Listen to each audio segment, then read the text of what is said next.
నమస్తే, welcome to our channel. నేను నరేష్. ఈరోజు మన హిట్ టీవీలో ఉన్న గెస్ట్ కేసీఆర్ అత్యంత సన్నిహితుడు, కేసీఆర్ అంతరంగికుడిలో ఒకడు. కేసీఆర్ దగ్గర చాలా రోజులు ఆఫీసర్గా, ఆ తర్వాత ఆ పార్టీ నాయకుడిగా, ఎమ్మెల్సీ అయినటువంటి మాజీ ఎమ్మెల్సీ కపిల్ వాయ్ దిలీప్ కుమార్ గారు మనతో పాటు ఉన్నారు. సార్ నమస్తే. నమస్తే సార్, మొత్తానికి మీరు కేసీఆర్ శిష్యుడనే చెప్పాలి. మీ గురించి చెప్పాలంటే కేసీఆర్ కోసం ఎవరికి తెలియని విషయాలన్నీ కూడా మీకు తెలుసు. ముఖ్యంగా కేసీఆర్ కుటుంబంతో మీరు వాళ్ళ అధికారానికి చాలా దూరంగా ఉన్నప్పుడు మీరు చాలా దగ్గరగా వాళ్ళతో ఉన్నారు. కల్వకుంట్ల కవిత మన శాసన మండలి సాక్షిగా ఆమె ఏడుస్తుంది. ఆమె 10 సంవత్సరాలు నేను అపోజ్ చేసిన పార్టీ సిద్ధాంతాలని, పార్టీ తీసుకున్న నిర్ణయాలు అని చెప్పి శాసన మండలిలో చెప్తూ ఏడుస్తుంది సార్. ఇప్పుడు తర్వాత బయటకు వచ్చింది, ఆమెను బయటికి గెంటేసి అంటున్నారు. అసలు ముందు కవిత, కేసీఆర్, కేటీఆర్, హరీష్ రావు అప్పుడు ఏ విధంగా ఉండేవారు? 2004కు ముందు, 2004 కంటే ముందు వీళ్ళు పాలిటిక్స్ లో లేరు. కవిత అంటే కేటీఆర్ అంతా కూడా కేటీఆర్ లేడు, కవిత లేదు. వీళ్ళు అమెరికాలో ఉన్నారు, జాబ్ చేస్తూ ఉంటారు. 2006-07 మధ్య వాళ్ళు ఇండియాకి వచ్చారు. ఆ టైంలో గ్లోబల్ రిసెషన్ ఉండే, అందరికి జాబ్స్ పోతుండే, పంచాయతీ ఉండే. కవిత వాళ్ళ హస్బెండ్ పేరు అనిల్. వీళ్ళిద్దరికి కూడా భవిష్యత్ జాబులు పోయినాయో మరి వదిలేసుకొచ్చినప్పుడు మాత్రం ఇప్పుడు ఎట్లయితే క్రైసిస్ ట్రంప్ వస్తే వచ్చిందో అప్పుడు ఆ ట్రంప్ క్రైసిస్ ఉండే, అట్లాంటి క్రైసిస్ ఉండే. అందరు రిటర్న్ వీళ్ళు కూడా 2006 and 2007 వచ్చి అప్పటికి ఉద్యమం చాలా 2001 నుంచి పీక్ లోకి వెళ్ళిపోయింది. పీక్ లో ఉంది. ఆ టైంలో పీక్ ఉన్నప్పుడు వచ్చారు ఇద్దరు. వచ్చే టైంలో ఆయన లేబర్ మినిస్ట్రీ కూడా చివరి దశలో, ఇంకా 3 months కి వీళ్ళు వచ్చిన తర్వాత 3 నెలలకి రాజీనామా చేసిండారు. సో అప్పుడు ఏ అవకాశం వచ్చిందంటే 2009లో మళ్ళా ఎన్నికలు వచ్చినాయి. ఎన్నికలు వచ్చిన సందర్భం లోపల ఆయన అప్పుడు కేటీఆర్, కవిత ఒకటేసారి ఎమ్మెల్యే కాంటెస్ట్ చేద్దామని ఆశించారు. ఓకే, అంటే 2004లో వీళ్ళు మంత్రులు అయినారు అనుకుంటా, కేంద్ర మంత్రి, టీఆర్ఎస్ మంత్రులు. అదే రాజశేఖర్ రెడ్డి మంత్రివర్గంలో 6 మంత్రులు. అప్పుడు అలయన్స్ లో గెలిచినప్పుడు ఆయన కేంద్రంలో లేబర్ మినిస్టర్, నరేంద్ర గారేమో రూరల్ డెవలప్మెంట్ ఎంఓఎస్. 6 మన స్టేట్ లో కొద్ది రోజుల తర్వాత, వెంటనే కాదు, కేంద్రంలో మేము అక్కడ సారు మంత్రి అయిన తర్వాత 1 year కానీ 6 months కానీ డెసిషన్ తీసుకొని వీళ్ళు కూడా ఇక్కడ మంత్రులుగా 6 members ఉన్నారు. అప్పుడు ఎమ్మెల్యే కూడా కాకుండా హరీష్ అనేవాడు మంత్రి అయ్యింది, డైరెక్ట్. అప్పుడు కేటీఆర్ వచ్చింటే ఆయన కూడా ఉండేమో, కానీ రాలేవాడు. తర్వాత ఇది చూసి కేటీఆర్ వచ్చిందా సార్? అట్లా అమెరికా నుంచి. అసలు ఈ పాలిటిక్స్ మీద ఇంట్రెస్ట్ లేదు, తెలంగాణ మీద ఇంట్రెస్ట్ లేదు. ఒక రకంగా చెప్పాలంటే కవితకు, కేటీఆర్కి తెలంగాణ వస్తుందని నమ్మకమే లేదు ఆ రోజులో. లేదా? లేదు. సో వాళ్ళు రావడం ఆ జాబ్ క్రైసిస్ లో పాపం వచ్చారు. వచ్చినాక రెడీమేడ్ ఉద్యమం ఉండే ఇక్కడ. సో వాళ్ళు దే వాంట్ టు జాయిన్, ఇది ఉద్యమ పార్టీ. అప్పుడు కేసీఆర్ నన్ను పిలిచి చెప్పాడు, నువ్వు అన్నట్టు చాలా సన్నిహితులు ఉంటాయి. అవును, ఈ పిల్లలు ఇంకా దగ్గర కాలే, ఎంత పేరెంట్ అయినా పాలిటిక్స్ వేరు, అది వేరు కదా, ఇల్లు వేరు కదా. సో నన్ను పిలిచి చెప్పాడు, దిలీప్ వీళ్ళిద్దరు సీట్లు అడుగుతున్నారు, ఇద్దరికి ఇస్తే అసలే ఉద్యమ పార్టీ బదనామవుతాం, ఇద్దరితో మాట్లాడి ఒక్కడనే చూస్ చేసుకోమని, వాళ్ళకి ఇద్దాం కానీ ఇద్దరికి వెళ్ళామంటే నాకు జయశంకర్ సార్ కూడా చెప్పాడు. ఓకే, ఇద్దరు ఎలా తీసుకుంటారు, బదనాం అయిపోతాం, ఇది ఉద్యమ పార్టీ, నువ్వు సార్ కూడా చెప్పు, పిల్లలకు కూడా చెప్పండి. ఇద్దరికి విడివిడిగా చెప్పాను నేను, కవితకు, కేటీఆర్కి ఇద్దరు చెప్పిన. బాబు ఇది ఇద్దరు వస్తే ఉద్యమ పార్టీ బదనాం అవుతాడు సార్ వద్దంటే, కవిత అన్నది మీ ఇద్దరు మాట్లాడుకుని చెప్పండి అన్న. 1 week తర్వాత కవిత నా చెప్పింది, అంకుల్ మేము ఇద్దరం మాడుకున్నాం, నేను వదిలేసుకుంటున్నా, ఈసారి నేను పోటీ చేయను, అన్నయ్యనే కాంటాక్ట్ చేయనియండి అన్నది. అన్న తర్వాత కేటీఆర్ పాప నన్ను అడిగిండు, మీరు రికమెండ్ చేయొచ్చు కదా, నాకు కరీంనగర్ ఎంపీ సీటు అందరు రికమెండ్ చేశారు, కేటీఆర్ మీరు చేస్తే నాకు వచ్చేస్తుంది అన్నాడు. అంటే ఆ స్టేజ్ అప్పుడు అట్లుండే నా పొజిషన్, అంత పవర్ఫుల్ ఉంటే. నేనన్నా బాబు వెయిట్ చేయి, సర్వే చేయిస్తున్నా, దాని రిజల్ట్ ఏదో చూసినాక నేను చెప్తా, నాకు తెలుసు అడుగుతున్నావు అని నేను అసలే రిపోర్ట్ వచ్చింది 4 రోజుల తర్వాత. ఏమొచ్చిందంటే దారుణంగా ఓడిపోతుంది టీఆర్ఎస్, కరీంనగర్ గెలవట్లేదని వచ్చింది. ఎప్పుడు సార్? 2007-09 మధ్య. ఓకే, సరే నేను పోయి 9 అనుకుంటా, నేను కేసీఆర్కి ఇచ్చిన, సార్ ఇది పరిస్థితి, కరీంనగర్ నేను అడుగుతున్నాడు కానీ ఓడిపోతాడు అంటే, బెల్లొత్తి పిలువు అని, ఎవరి సర్వే రిపోర్ట్ వచ్చింది, ఓడిపోతున్నావు, ఇక్కడ వద్దురా నాయన నువ్వు సిరిసిల్ల పోటీ అంటే కేకే మహేందర్ కేసరి పెట్టింది. అప్పుడే ఆ సీట్ ఎగిరిపోయి ఈయన పోయి కాంటాక్ట్ చేస్తే బుటాబుటిగా 150 ఓట్లతో గెలిచిండు. ఓన్లీ 150 ఓట్లు, 150తో టీడీపీ పొత్తుతో అంతా కలిపి జస్ట్ 150 seats తో గెలిచిండు. అప్పుడు కేకే మహేందర్ రెడ్డి ఎట్లా ఒప్పుకోండి సార్? కేసీఆర్ ఆయన ఒప్పుకోలే, ఆయన వెళ్ళిపోయాడు పార్టీ నుంచి. అప్పుడే ఫస్ట్ పేరు కేకే మహేందర్ రెడ్డి, పార్టీ మీద తిరుగుబాటు బావుట ఎగిరేసిన వాడు మొట్టమొదటి నేత కేకే మహేందర్ రెడ్డి. సో పాప అన్యాయం జరిగింది ఆయనకు. సరే వాట్ ఎవర్, ఇద్దరిలో అప్పటి నుంచి రిఫ్ట్ వచ్చింది, ఈయన అమ్మాయిని రానియలేదని ఆమె కోపం. ఇక అది ఆమె ఏమైందంటే వెళ్ళిపోయింది. ఈ లోపల అవకాశం కవిత ముందే వచ్చింది, పదవి రాలేదు, ఇద్దరు కలిసి వచ్చారు. సరే అదే టైం 1 నెల అటు ఇటు, ఎవరు ముందు వచ్చిన జ్ఞాపకం లేదు. కానీ ఆ తర్వాత ఏమైంది, ఈ ఎంపీ ఎలక్షన్స్ వచ్చాయి, నెక్స్ట్ ఎలక్షన్స్ వచ్చారు, నేను లేను, పార్టీ వదిలిపెట్టా. 2009లోనే డిజాస్టర్ అయింది. మొత్తం 10 కూడా గెలవకపోతే ఈటల రాజేందర్ని రాజశేఖర్ అన్నాడు పట్టుమని 10 సీట్లు ఇంకెక్కడ తెలంగాణ వాదమా తలకాయ ఎక్కడ పెట్టుకుంటూ రాజేంద్ర అని అడిగాడు. 50 సీట్లు ఇచ్చినట్టు కదా సార్ కూటమిలో అప్పుడు. అది 45 సీట్స్ అలయన్స్ లో కాంగ్రెస్ ఇచ్చినవి కావాలి. టీడీపీ అలయన్స్ కూటమి, ఆ కూటమి మహాకూటమిలో కేవలం 10 అంటే 10 గెలిచారు. అందువల్ల ఆ మాట అన్నాడు ఎవరు రాజశేఖర రెడ్డి పట్టుమని 10 సీట్లు ఎక్కడ తెలంగాణ బాబు అని. ఆ తర్వాత ఏమైంది, ఈయన కూడా రాజీనామా చేశాడు నిరుత్సాహపడి, ఇంట్లో పండుకున్నాడు. తర్వాత అందరం బతిలాడితే మళ్ళీ వచ్చి పగ్గాలు చేపట్టిండు. ఈ కాంటెస్ట్లో ఏమైంది, తర్వాత ఉద్యమం లేవటం, నేనేమో ఆయనతో డిజాస్టర్ అయినాక నేను కూడా వెళ్ళిపోవడం, నేనేమో యునైటెడ్ ఫ్రంట్ పెట్టి. మీరెందుకు వెళ్ళిపోయినారు సార్? ఏదో ఆయనతో గొడవ పడ్డారు.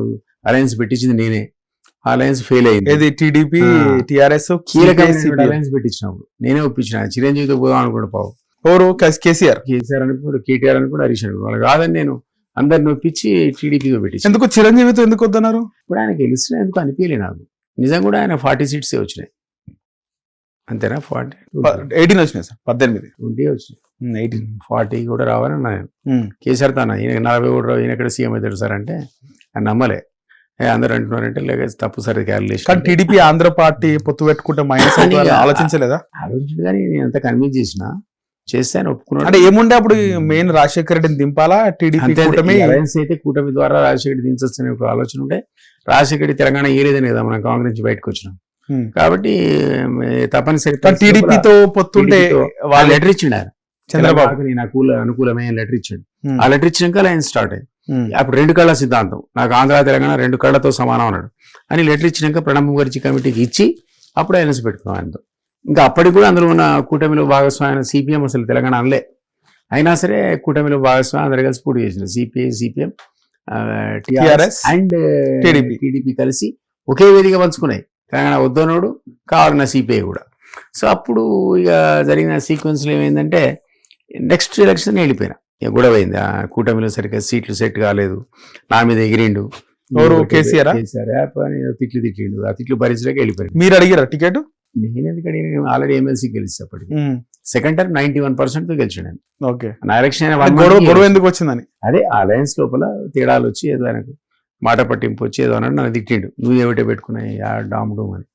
నేను ఆ మాటలు తిట్లు భరించలేక వెళ్ళిపోయాను, అది వేరే విషయం. ఆ తర్వాత ఉన్న సీక్వెన్స్ లోపల మనం అబ్జర్వ్ చేసింది, ఇలా నేను కూడా అబ్జర్వ్ చేసింది, ఆ అమ్మాయి ఊరికే ఇంట్లో కూర్చోకుండా జాగృతి సంస్థ పెట్టింది. ఆ జాగృతి నిర్మాణం అన్నది టీఆర్ఎస్ కంటే పవర్ఫుల్ నిర్మాణం.